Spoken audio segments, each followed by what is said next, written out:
Hello, everyone. Happy Friday. I am Brian Cromer, And I am Teri King. and this is our weekly queer chat. Yes, it's fun. How are you doing? I am doing very well. Thank you very much. I love we both got our bookcases back there to sort of keep our theme where we always have Yes, books behind us. yes. And that's a new bookshelf that I got. Oh, nice. Um, and I moved into my apartment and I've had these boxes of books and no place to put them. So I finally found shelving that I liked. Oh, nice. So now I can start reading again. Well, if I could read. Excellent. Well, Yeah, maybe. So Terry, I'm very we'll excited have to about see. our topic. Hey, what are we doing today? Yeah, we got together earlier in the week. That was fun. I enjoyed it. Yeah, I'm very excited about our topic today. We are going to talk about coming out, and we're doing a multi-part series in advance of National Coming Out Day, which is October 11th. Right. And so our first session that we'll look at today is this model that you sort of developed, I think. Let me go ahead and pull up our board from when we met at the church the other day. So I'll Oh, go ahead you're and do a showing screen them our share. pretty one, aren't you? Oh, that's a Wonderful. mess. Yeah. So, well, let me just highlight a couple things on this then. There are models, they're called emergence models. And basically, we would probably think of them as coming out models or, the whole process. But they're very abstract and academic or professional psychologists or others, it's geared toward them. Right. But we wanted something that was friendly for the average you and me. Right, right. So this is layperson friendly. Okay. And we wanted something that could be customized for the individual because our coming out or emergence is not the same for everybody. Right, It varies. right. And we found that in our conversations. Uh, we wanted something that could be interactive, Hmm. that a person could interact with the model in understanding themselves. And one of the other things we discovered about this is that we are the different items that we're going to explain in a moment as we come to a cleaner picture of this. Um, they can expand and contract as time goes in a person's life on Right, how important that particular thing is as an issue. right. So doing that, we came up with a mess, but it's a mess. Well, I'll move now to sort of what I had pulled together for us in Oh, this. look at that. Oh yes, the nice bubbles. See, when we did the chalkboard, I did most of the writing on the chalkboard, and you have outdone me. Um, Well, that's a first. We'll put no, that as a yeah, first in our relationship. So Terry, why don't yeah, we maybe just introduce the some of the different things and we have them color coded because I think we sort of had I came back and looked at the bubbles and decided that maybe there's some just key elements that we wanted to focus on, and then there's some parts that come off of that. And I think what we talked about doing was taking about 20 minutes to a half hour today and just starting the discussion on this coming out, this yeah. emergence model that we're developing, and then we'll just move from there. All right. And so let me start with one point. When we did our other model, the person was in the center as it is in this one, but we also had a giant circle around the whole thing because everything on this is part of the you. Right.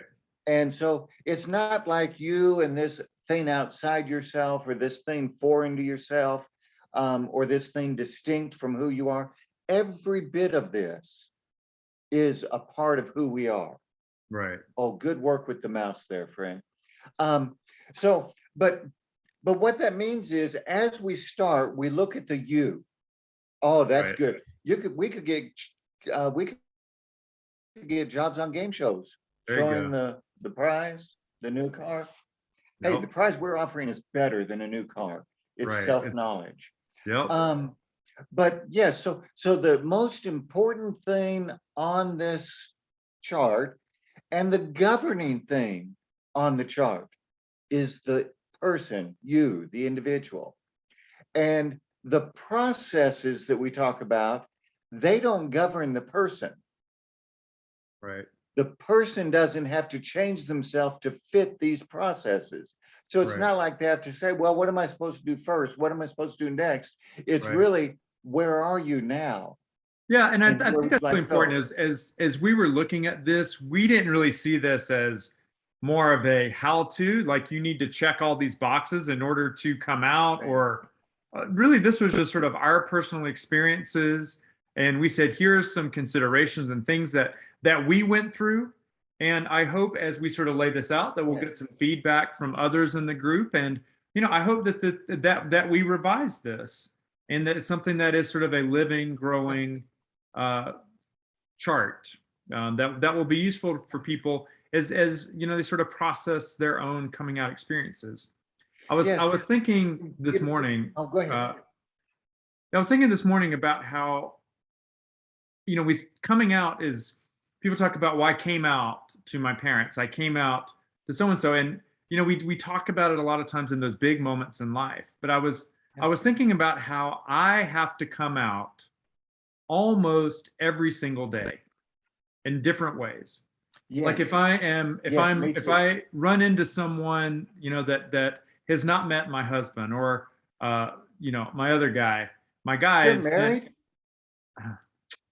if I have to introduce my guys, then I necessarily am having to come out that I'm gay, I'm in a relationship with two guys, and so that's something that, every day, all of us, even if we've been out as gay or whatever for many, many years, it's definitely something that we have to do on a regular basis.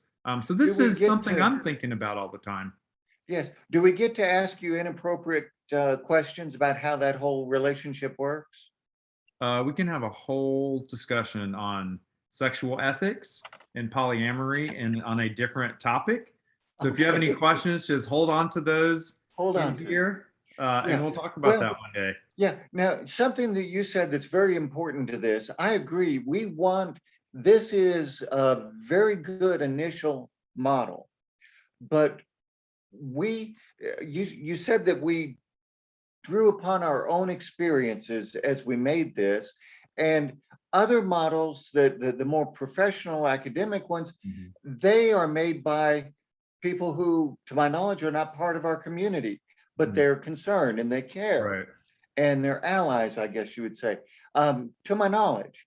But this one it's meant to be made by people who are themselves queer, who are part of the queer community. Right. And so as we did this, we thought about our own experience, but I think we also drew upon what we'd seen or Right. heard others share. Right. Right. Yeah. Right. And Yeah. So there is a lot of research and background and scientific work, behind, yes. sort of what we have presented. We didn't just Oh, come up with it. yes. It is foundational. It is sort of based in some other work. Yes, But because Jared, we've both done research. yeah, yeah, But the point I wanted to highlight that means is, as we do this, this is pencil and eraser. It's not ink. right, And so as we talk, we changed it while we were doing our prep. We added right, something. right, As we talk, we may change the model right during the session. right. But the other thing is, I would really love for any of the persons watching us or hearing us, I would love for them to give us feedback Yes, that'd be very and tell helpful. us what is important to them that they think would be helpful to include in the model. Hmm. So, Right. okay, so you wanted Let's, to key in on a specific one? yeah, I'd like to start here, and let me Okay, just grab these, and I'll just move these, so that we can just really focus in on these particular ones, because this is when we were talking about that initial coming out. There's sort of like you have to I guess first realize that you're in the closet, and so that means Yes. kind of starting to come to terms with your identity. And these were some of the things that we had talked about as stages on as we grapple with who am I. Yes. How old were you when you started to come out? Well, as we're talking about it in this concept, Terry, I would say I was probably 11 years old or so when I first was aware that I had attractions for uh, other boys. And so it was at that Okay. moment that my identity became connected to this notion of that I'm different. And so there was something that I needed to work through. And so there was that initial, I'd say, like this personal awareness that sort of started. It's just like, okay, I'm aware that my identity with regards to whom I'm attracted to may be different from others. And then I remember going to the encyclopedia, and I think I just heard the pastor at church talk about homosexual, and so I went to the encyclopedia and I looked at the dictionary entry, the encyclopedia entry, sorry, on homosexual. It was like that long. It wasn't Okay. even 2 columns page. It wasn't even like a third of one column on one of the pages. But there it was in black and white. This idea that there were other people who were same sex attracted. Yes. And so just for the benefit of the folks that are um, have grown up in the internet age, encyclopedias were sets of books. It was basically And a physical Wikipedia. It's Wikipedia in that's print. right. Exactly. And we had to go to that, and there'd be like 20 of them. Yes. And research for a school paper meant finding quotes in 4 of them. Yeah. And then you could say you've done research. So um, as I think about my experience, on the one hand, once I began to understand myself, I was able to look back in my life and see myself thoroughly. On the other hand, I have I didn't know what it was. I didn't know how to explain it. Um, but as in terms of my femininity, I have felt different for as long as I can remember.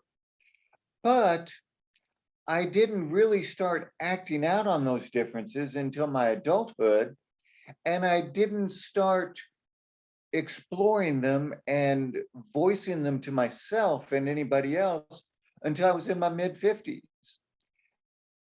And so our experiences on this are very different. In some ways, they're very alike. And Right. that's the way it is with anybody using this, isn't it? Right. Right.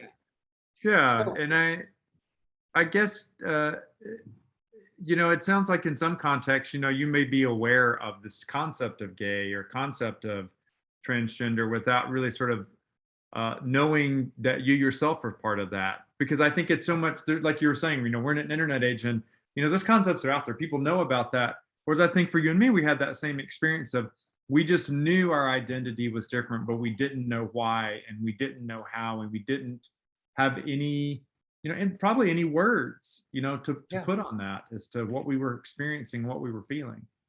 in my growing up in a male anatomy, Hmm. and expressing myself in a male identity, Hmm. um, there were labels. The only labels available were for me were straight normal people, Hmm. or there were homosexuals, Right. and there was this strange category we called cross dressers. Okay. Well, I knew that I was attracted to girls. Hmm. I didn't think of myself as homosexual. I haven't started to come to understand my attraction to men until later in life, but damn, they're cute. And, and so and I knew that third category of cross dressers that didn't fit. Right. Even when I was wearing women's clothes, Hmm. I didn't consider myself a cross dresser. I was Right. practicing with womanhood Right. Right. and femininity, but I had no labels for it. Yeah, It I was like not that. until I like that concept of kind of practicing. And so maybe we yes, might add an arrow here That would be, practicing, Exploring. experimenting, Yes, experimenting. Yes. and maybe these are different enough to where we would have, a different concept. Because I sort of think, there's probably experimenting, and then what was the other one that you had mentioned? We said practicing and experimenting and exploring. Exploring, right? Yeah. And so this brings out one of the really important values or assets of the way we've done the model, if I may say so myself, Hmm. is that all of these bubbles are related to every other bubble on the page. And if we were to draw lines showing that connections, we'd have just a giant, mess. Right. But we just know that. So when somebody is practicing, it's affecting over to the left their personal awareness. And it Right. may be tied to their study and learning there at the bottom. Right. So, and it may be tied to something on one of the other hubs, if you will. I guess we could call the identity a hub. Yeah. Um, we've worked with trying to find a way to explain this. Um, I guess we could think of this like an airport or an airline. An airline has hubs, Hmm. and then from the hub they fly to other places, but Yeah. they're all connected. Right. And yeah, but if our listeners have other ideas of how we can uh, identify the entirety of the process, we're open. We're open. Yeah. So can we start by explaining what that hub that we have there identity is? Sure. Yeah. What do you see? I see that as sort of your identity, where you recognize that there's something about you that's non-normative. And so that's just really, and it's interesting that when we're just in this broader topic of context of coming out, we really sort of burden people who are outside the norm with coming out. Like straight people don't Yes. have to come out. Right. Cisgender Right. people don't have to come out. So Right. I think it's important that we sort of recognize, just even talking about coming out, and sort of even discussing how someone might come out, we are placing a burden on marginalized people. And ideally Yeah. that we live in a world where we didn't kind of assume that this person was that, and so you wouldn't have to, everybody would have to come out. But that's just not the world we live in now, and that's probably not the world Yes. for a while. So I'd say I see identity as something that then is non-normative identity. How might Well, you think of um, that? for our purposes, it certainly is. Yeah, for our purposes, it certainly is. However, I would argue that this chart could be applied in a cisgender heterosexual world, but that's not where we're going. Um, Fine. no, no, leave it there because I think that for our model, for who we're talking about, that's a key factor, that somehow we're outside what other people consider normal. When I first kissed a girl, Mhm. or when I first asked a girl out on a date, when I was in my male identity in my early teens, Mhm. um, nobody looked at me and said, "Oh, you're heterosexual. Right. Oh, you're cisgender." And there was nobody at school the next day saying, "Well, uh, my previous name came out yesterday and apparently is heterosexual because I saw that person with a girl." Right. Um, you know, Yeah. and or they see a boy and a girl walking down the hall in school and they don't say, I wonder if they're heterosexual. It doesn't happen. Right. So Right. you're right, that identity is very, very important, but our identity is more than who we're not. So it's one thing for us to say, okay, we're outside the norm. Right. And so that tells who we are not. And one important way of distinguishing is to say what something isn't. Mhm. Mm. All right. But the most important thing is identifying who someone is. Mhm. And so some other aspects of our identity, it's expressing the core of who I am and who I am growing to understand myself to be. Um, yeah. Let's talk about some of these other bubbles. I had Okay. shifted this one around because when we sort of look at studying and learning, there's sort of aspects of that I think are probably kind of related to expression. Uh, Yes. when we were talking about this yesterday, it was maybe study and learning in a slightly different way than expression. Can you go into and explain that a little further in terms of what we're talking about here? Yes. Well, like you mentioned, thinking in terms of the study and learning, like you mentioned, you went to the dictionary, you went to the encyclopedia, you looked up things that you could. And so you were doing research. It was very limited because that's what you could do. Mhm. And so research, resources, um, you the difficulty with studying and learning, and it's getting better all the time, is a couple of things. One is that accurate material is not always available. Mm, And when you are first starting, mm. one doesn't know how to distinguish between the accurate material and the inaccurate. Right. Or what really makes it complex is the accuracy of the material may be dependent upon how it relates to an individual. Right. And Well, and so, I think that's a good point because you may find research, I mean, certainly back in the day, there would have been a lot of things talking about, well, homosexuals are depressed and homosexuals are child molesters. And, so some of the research that you would have done would have led you astray. And I think for me, that was a big part of it was sort of the stereotypes that I had about gay people. Uh, I didn't meet that particular model. So then I right, was thinking, well, I must not be gay because this is what gay looks like. yeah, I don't look quite like that.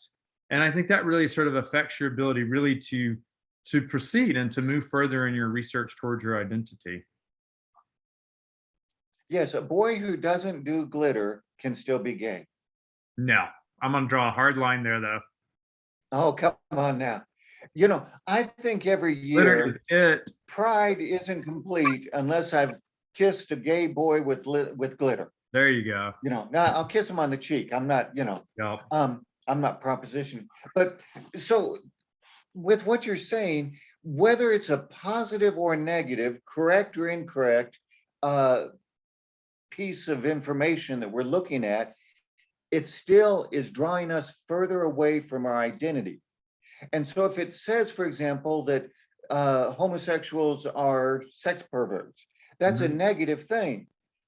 But if we Right. look at that, if whatever it is, it pulls us away from understanding our identity, and because we're afraid of being called a pervert or a child molester or whatever, we go deeper into the closet. Right. Right.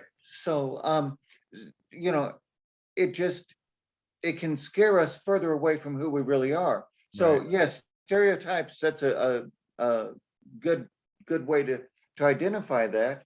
Um, but I think one of the differences between the study and learning and the expression is the study and learning is more more objective, academic. Right. We're looking at what does it mean to be gay or Mhm. to be transgender or to be queer, or all the different categories and all the different words. What does it mean to be that? Right. When And we're that's up talking about here, the right? I think of expression, like right? that information is up We're here. gaining knowledge. Yes, we're Yeah. gaining information. There's Whereas when we go to expression, we're gaining experience. And I think of it sort of moving, you talk about moving from your head to your heart. That's when that Yes, knowledge has moved to your heart, and you then sort of take that book knowledge and you move sort of into practice. yes, I think of yeah. so sort And of there practical are a lot of, application of your knowledge. right. And there are a lot of learning programs that combine those two components, Hmm. but not all do. Hmm. And so some you go to class every day, you study the book or the books, you do the readings, you do the research, you write the papers, and you are now knowledgeable, Hmm. but you've never done it. Right. Yeah. One of my favorite examples is when we were in biology in high school, we Oh Lordy. dissected a flower. Oh, We, dissected a flower. Okay. yes, you thought I was going to talk about the frog or the worm. Yeah, no, we did I those think you're too. talking about birds and bees, and so I knew Yeah, all about it, but I we had never done it. dissected a But flower, which meant we took a flower. Okay, well, we took a flower, we picked it. okay. Now it's dead or Oh, it's dying. mhm, We took it to the room, we laid it down on the piece of poster board, and we used a knife and cut down the stem and laid it out open mm, so that we could see what was inside and mhm, what does the inside look like. mhm. And then we pulled out seeds, or we did all these things to it. And we were then experts on that flower. We could tell you all the parts. We could Mhm. explain their interrelationship. We could talk about the Right, cycles. right. But in the end, what we had was a dead flower. Yeah. Okay. And it was not a flower that a girl could wear in her hair. It was not a flower that you could give to Right. somebody. It was not a flower that you could hold to your nose and say, "Oh, that's so beautiful, that's so fragrant." Mhm. That kind of learning can easily lead to a dead flower. Mhm. Whereas the expression or the experiential learning, um, and we might want to think of maybe using the word experience as opposed to expression. I'm not sure. We can think about that as we go. Um, the experiential learning, um, you we look at who we are, and in the end, we come out with someone living, someone alive in Mhm. their identity. Right. And so if we do the experience by itself without the study and learning, uh, our experience can be faulty. It can be confusing, and we're not sure when somebody says something, or if you held hands with a boy, Mhm. that could be confusing. Did you do it because you were friends? Mhm. And a couple of 10-year-old boys can do that, Mhm. or 11 or 12-year-old boys who are Right. starting to find some interest in sexuality, Yeah. or did you do it because you were gay and he was gay? you Right. know and Yeah. so some of those experiential indicators are not as clear, Right. Mm. and so when we put those two together, they really help us. Right. um, Well, Now, let's do you want to go into each of those outer bubbles, or do you want to look at the other two, uh, the awareness and the acceptance? let's in the time that we have left today, let's go ahead and talk a little bit about personal awareness and then personal acceptance. Yeah, The way I was conceptualizing personal awareness, this was and if I had to kind of think about a general order in terms of how I came about this, then I would say I probably had personal awareness that I was, in this non-normative identity. Then maybe I started to research or do something. Although I guess you could have some expression you could explore before you go in and do the mental thing. So maybe these yes. two, maybe that's why. Maybe it's good we didn't have a stage process and we have these bubbles. But I think of personal awareness is that first Yeah. recognition that No, hey, that's something's not quite right. Something's right. different But about me. that's the part of the genius of this model is a person is actually working in a lot of bubbles at once. Yeah. So it's not sequential. Right. And so, yes, we can identify sequential elements in our lives, but we're actually working on more of them at a time than we know. Right. Yeah, so for personal awareness, sometimes, how do we grow our personal awareness when we start recognizing, hey, something's different? Um, Sometimes people give us cues. Hmm. They say things to us that indicate. I remember when I was with some boys and we were playing or standing around, and I stood in a particular posture where I put one leg in front of the other Hmm. while I was standing, and one of the other boys said, that's how girls stand. That's not how boys stand." Right. Wow. And that's part of the normative process when we're growing up. But I still remember that. That's when I was 5 or 6. Wow. That's That's 55 years interesting. ago. Yeah. And so, but that feedback from the other person said to me, "You're different. You're girly. There's something about you." Mm. And so, that information from others, uh, and it can be positively expressed, it can be negatively expressed, it could be received painfully, it could be received Mm. happily. Right. Right. Um, a lot of different things. So how others relate to us, or the way they do. Identifying what's different about me is good. That's where we get the contrast, but we can also, in our personal awareness, do some comparing. So the what's different would be the contrast, but what's the same would be the compare piece of it, and Mm. that's when we see somebody who we are like. Um, how am I like that person? And, and then, when we discover their identity or their sexuality, we say, wow, okay, that person is blonde and I'm a redhead. Uh, so we're different, but they have some behaviors that I'm very comfortable with. Mm. Right. Um, so, um, how am I like others is a very good one. Um, and then I would say in personal awareness, we explore our own feelings. Good. Um, the introspection, and um, kind of when we look inside ourselves and start to see who we are. Hmm. Um, Now that's interesting. You've moved exploring over, and now we've got the things tied together in a web. Yeah, that's Wow. exactly what it's like.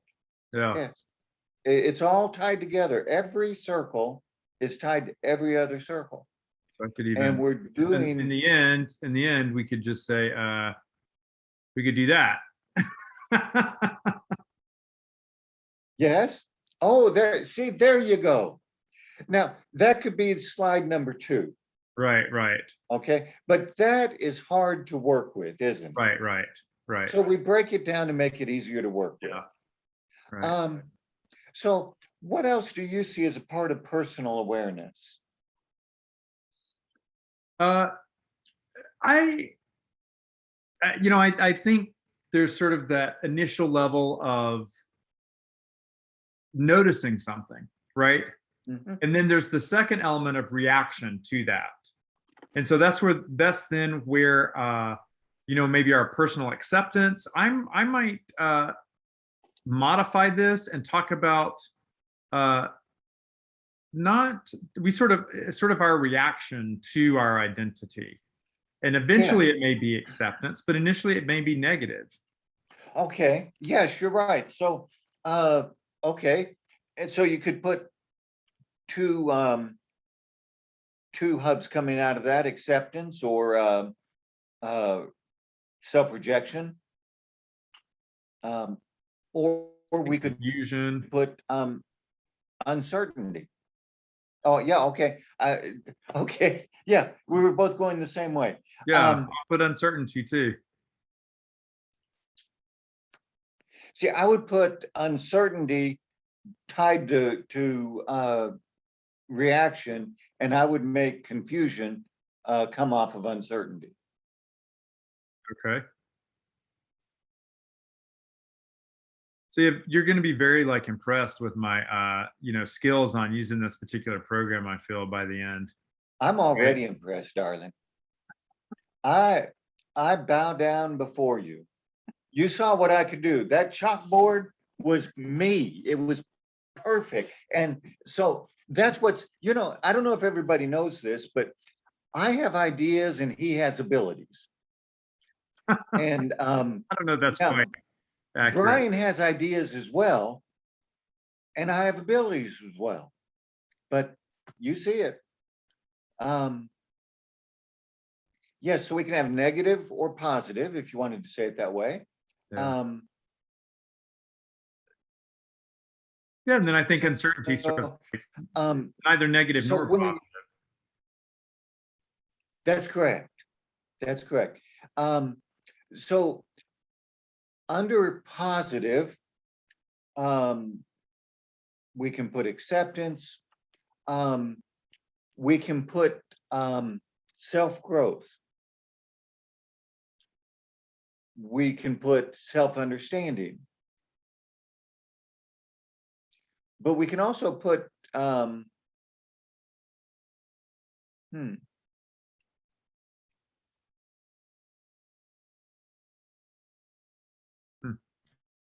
yeah. Now, is there a difference between understanding that might really go over under the study and learning, and self-understanding that's part of the reaction, the positive reaction to who we are? Well, we can, Or you want to make always two link ties? these, yeah, we can always link these, like Okay. we did with expression. So Yes. Yes. Yeah. So, while we're having the positive expression or reaction, excuse me, we're doing those things that are growth related, and Mhm. they're strengthening. The negative responses, again, are leading us further away from our true identity. Yeah. Now, unless it's a false negative, Yeah. So if just graphically, we can put this, we can show this negative, kind of way out here, ooh, putting us further and further from our. ooh, we're gonna have to get a soundtrack next where the audience says, ooh, aha. So, but we can work on this. So I think we've sort of focused on this one branch here in our time today, and Yes. I mean I'm really excited about the way that this is helping me even come to terms as I think about what does it mean for me to be gay? What does it mean for me to be queer? What does it mean for me to say that I'm polyamorous? Yeah. So I so appreciate the thinking, Terry, in this Cromer King Cromer model that we talked about calling it. And Yes, why don't the as Kinover model. Kinover, yes, Yes. Kinomer, I like Or it. the chroming. So we've looked at this one bubble, and let's talk about our format of our program. We are using YouTube right now. Mhm. And so people can interact with us in the notes and give us their ideas and thoughts or Right. responses. It would be nice if we were able to do an interactive where others could be with us live giving feedback. But to have to use a model, that kind of platform, that's what I was trying to find. Yeah, To use that kind of platform, we have to really restrict who can participate, because we have to protect people's identities. yeah, right. So I think why don't we And work so on we that? have to be We'll careful. we'll So that's put why we've chosen, yeah, yeah, so that's yeah, why we've chosen this, but we don't want it to keep you from responding and giving feedback. But the model, the platform we're using does have place for notes. yeah. So people, we'll post this in our First Baptist Greenville LGBTQ group, and the members of that group can post there, and then others outside of that group can post in YouTube. And I think we'll find a way to get feedback on this. So as we sort of wrap up today, we looked at sort of the process of coming out and starting with this initial recognition that maybe there's a reason I may have to come out about something. I think we've done a good job fleshing out a lot of these things. Can you do your Teri King magic and take us home here? Wrap up our thinking today. Okay, I just want to, I don't know if anybody iterated, but I want to reiterate. We want feedback. This is under development. We think it's great. Not because we came up with this arrangement, but because we think we have something that will help you. And that's what matters. Right. That's what matters. So, so then the question that comes from that is, what can you do to help you? I don't know. Not everybody knows that I'm on TikTok as @transgrams, and I'm on Instagram as Insta_transgrams. And my message there is, I love you and you can love you too. All right. Well, that's where I'm going with this conclusion. We can talk about how this is all about you. And so we have started to put this together, and we do hope that it's helpful for people. But the real question to the listeners or the watchers, the viewers, is what can you do? Can you grab one piece of this without being daunted by the entire thing, because there's a lot and it's complex, but can you look at it and is there one bubble that grabs your eye? And it may be the one we worked in today, it may be one of the others. And can you grab that bubble and start working in that area in your life? That's what I would offer is please do start, because there's no ending without a beginning. Right. That's great. Great advice. You quote me on that. I will definitely quote you on that. No ending without a beginning. Yes. So thanks so much, Teri, for as always. It was a huge pleasure and privilege to speak with you about this. I'm excited about this journey that we're going to be on as we explore, kind of our emergence and coming out over these next couple of weeks. I look forward to the feedback and input we'll get from our viewers, and have a wonderful weekend, my dearest. Well, thank you. And Brian, you are wonderful. I appreciate your creativity and your skills that are making this so understandable. And if you have any jars, so any more jars that. you need to have opened, let me know. Oh, that's a deal. Yeah, I had to have Brian come over because I couldn't open a jar, and I needed a man, and he did it. He was, he is not my man, but he was my man at the moment. I'll just say it that way. So thank you for that. And yeah, I've come up. That's how I'm going to start snagging guys. Is I'm going to go to the store and buy jars that I can't open. That's a great plan. Yeah. Great. And but anyway, this is the point where I'm supposed to wrap up. So grab a piece and start looking at how wonderful you are. And so I'm Teri, and I wish you a wonderful week. And I'm you Brian, and until next time, we'll see y'all soon.